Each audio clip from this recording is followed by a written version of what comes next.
ఆఖరు ఊరుకునేట్లేడు. మీడియా మిత్రులకు, పాత్రికేయ సోదరులకు, విచ్చేసిన అతిథులందరికీ కూడా స్వాగతం, సుస్వాగతం. రోటీ కపడా రొమాన్స్ ఈ సినిమాకి సంబంధించిన ఫ్రెండ్షిప్ సాంగ్ ఈరోజు లాంచ్ అయింది. లక్కీ మీడియా నుంచి వస్తున్న ఇంకో కొత్త డైరెక్టరు డెఫినెట్గా చాలా ప్రామిసింగ్గా తీశాడు సినిమాని. నేను చూశాను సినిమాని. నేను చూసి బాగాలేకపోతే నేను వచ్చేవాడిని కాదు ఈరోజు పిలిచుంటే. ఎందుకంటే మళ్ళీ వచ్చి ఏదో ఒకటి మాట్లాడాలా, బాగుంది తనతో పూతురం కాను డైరెక్ట్ ప్రొడ్యూసర్ అని చెప్పాలి. అవన్నీ అయ్యే పనులు కావు. సో ఆ ఒప్పందంతో నేను ఆ సినిమా చూశాను. ఎందుకంటే నాకు నచ్చితే నచ్చిందని చెప్తా, లేకపోతే లేదని చెప్పాను. సో సినిమా చూశాను నేను. చాలా ట్రెండీగా ఉంది సినిమా. చాలా బాగా తీశాడు డైరెక్టర్ గారు. అలాగే ఫోటోగ్రఫీ నిజంగా ఇంత మంచి ఫోటోగ్రఫీ అని నేను ఎక్స్పెక్ట్ చేయలేదు వెళ్ళే ముందు వరకు. ప్రతి ఒక్క డిపార్ట్మెంట్ అందరూ బాగా పనిచేశారు. అలాగే మ్యూజిక్ డైరెక్టర్ గారు ఈ సాంగ్ ఎస్పెషల్ ఈ సాంగ్ నేను అన్నాను, యానిమల్ సినిమా తీసిన మ్యూజిక్ డైరెక్టర్ నీ సినిమాకి మ్యూజిక్ డైరెక్టర్ అదేంట్రా అని అన్నా. అంత పెద్ద మ్యూజిక్ డైరెక్టర్ నీకు ఎలా దొరికంటే అప్పుడు చిన్నప్పుడు దొరకాల్సి వచ్చింది. అతను నాకు దొరికేశాడు. అలా పట్టేశాను. ఒకసారి మా ఆవిడ పట్టినాక ఆవిడ వెళ్ళలేడు. అలాగే ఆర్టిస్టులైనా, రైటర్లైనా, అలాగే డైరెక్టర్లైనా ఎవరైనా సరే ఒకసారి గోపితో పనిచేయడం మొదలుపెట్టారంటే పని చేయాల్సి వస్తుంది. తర్వాత అయినా సరే పరిస్థితి ఎలా ఉంటుంది అతనితోటి. సో నిజంగా చాలా బాగుంది. నలుగురు కుర్రాళ్ళు కూడా ఎక్స్ట్రా. ఒక్కొక్క ఆర్టిస్టు ఒక్కొక్క సందర్భంలో హైలైట్గా నిలిచాడు ఈ సినిమాలో. అంతా బాగా చేశారు. నలుగురు కొత్త పిల్లలైనా సరే బ్రహ్మాండంగా చేశారు. ఎస్పెషల్లీ తను వాళ్ళిద్దరు ఎవరి క్యారెక్టర్లు వాళ్ళు మాత్రం ఇరక్కొట్టేశారు. అంత బాగున్నాయి. అలాగే అమ్మాయిలు హీరోయిన్లు కూడా చాలా బాగా చేశారు. ఈ సినిమా నాకు ఒక 3 years బ్యాక్ కథ చెప్పాడు విక్రమ్. నేను మా ఇంటికి వచ్చి చెప్పారు ఆయన. ఊరికే వింటాను, సరదాగా వింటానని. మనకు అప్పుడు సినిమాలతో గోల లేదు, మనకు సంబంధం లేదు.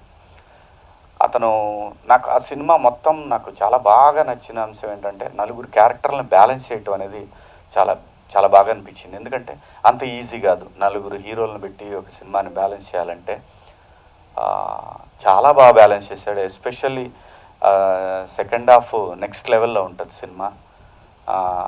అంటే ఊరికే తనకి సోజ్ చెప్పినా కానీ నాకేం ఉపయోగం లేదు. ఉన్నది ఉన్నట్టు చెప్తున్నాను. చాలా బాగుంది సినిమా. తను ఎంత ప్రమోట్ చేసి జనం దగ్గర తీసుకెళ్ళగలిగితే ఈ సినిమా డైరెక్టరు మళ్ళీ ఇండస్ట్రీకి మంచి డైరెక్టర్ వచ్చాడు అనేది మాత్రం కన్ఫామ్. లక్కీ మీడియా నుంచి ఇంకొక మంచి డైరెక్టర్ వస్తున్నాడని నేను అనుకుంటున్నాను. చాలా బాగుంది.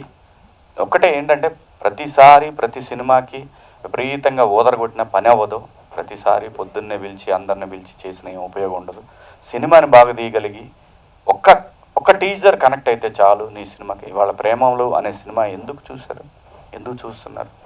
సో సినిమాలో మ్యాటర్ని ఆడియన్స్ కనెక్ట్ కాగలిగితే మాత్రం అది ఏ సినిమా హీరో ఎవరు అనేది కూడా చూసే పరిస్థితి లేదు. చాలా బాగుంది సినిమా. డెఫినెట్గా మంచి బ్రేక్ అవుతుంది అనుకుంటున్నాను. లక్కీ మీడియా ప్రొడ్యూసర్కి, అలాగే డైరెక్టర్ గారికి, అలాగే కొత్త ఆర్టిస్టులు డెఫినెట్గా నలుగురు చాలా ప్రామిసింగ్గా చేశారు. డెఫినెట్గా వీళ్ళు మంచి హీరోలు అవుతారు, అనుమానం లేదు. మంచి ఆర్టిస్టులు కూడా అవుతారు. అలాగే ఈ సినిమాకి పనిచేసిన ప్రతి టెక్నీషియన్ కూడా పెద్ద టెక్నీషియన్ అవుతాడు. అలాగే ఎస్పెషల్లీ కెమెరామెన్ సార్ చాలా బాగుందండి. నిజంగా చాలా బాగా తీశారు సార్. గోపి ఈ సినిమా కథ సినిమా టైటిల్ మాత్రం ఒక 5 సంవత్సరాల క్రితం చెప్పాడు. రోటీ కపడా రొమాన్స్ అనేది చాలా బాగుంది, బాగా అనిపించింది. రోటీ కపడా మకాన్ అనేది విన్నాం కానీ రోటీ కపడా రొమాన్స్ అనేది చాలా బాగా అనిపించింది. అలాగే ఈ సినిమాకి ఫస్ట్ టీంలో ఒక గ్లిమ్స్ తయారు చేసినప్పుడు నా దాంట్లో పెట్టమన్నాడు, నా అదే ఇన్స్టాగ్రామ్లో పెట్టమన్నాడు. అలా కుదరదమ్మా, నేను సినిమా చూసి బాగుంటే పెడతాను అని చెప్పి. ఎందుకంటే బిగ్ బాస్ పోయి వచ్చిన తర్వాత నా గురించి శివాజీ మంచోడు, శివాజీ నిజాయితీగా ఉంటాడు, ఇలాంటివన్నీ నేను వచ్చిన తర్వాత ఆ వీడియోలు యూట్యూబ్లు అన్నీ చూసిన తర్వాత బాధ్యత మనల్ని ఏ చిన్న తప్పు చేసినా వెంటబడి అడుగుతారనే విషయం నాకు బాగా తెలుసు. అందుకని సినిమా చూసిన తర్వాతనే ఈ సినిమాని నేను ప్రమోట్ చేయాలనుకున్నాను. అలాగే చాలా బాగుంది. ప్లీజ్ సపోర్ట్ చేయండి. మంచి సినిమాకి సపోర్ట్ చేయండి. గోపికి సపోర్ట్ చేయమని నేను చెప్పట్లేదు, మంచి సినిమాకి సపోర్ట్ చేయండి. ఇది మంచి సినిమా, తెలుగు సినిమా. చాలా బాగా కొత్త డైరెక్టర్లు అంతా కొత్త పిల్లలు చాలా ఉత్సాహంగా వచ్చారు ఇండస్ట్రీకి. అందరికీ మీ సపోర్ట్ ఉంటుందని ఆశిస్తూ మీ అందరి దగ్గర సెలవు తీసుకున్నాను. Thank you. జై హింద్.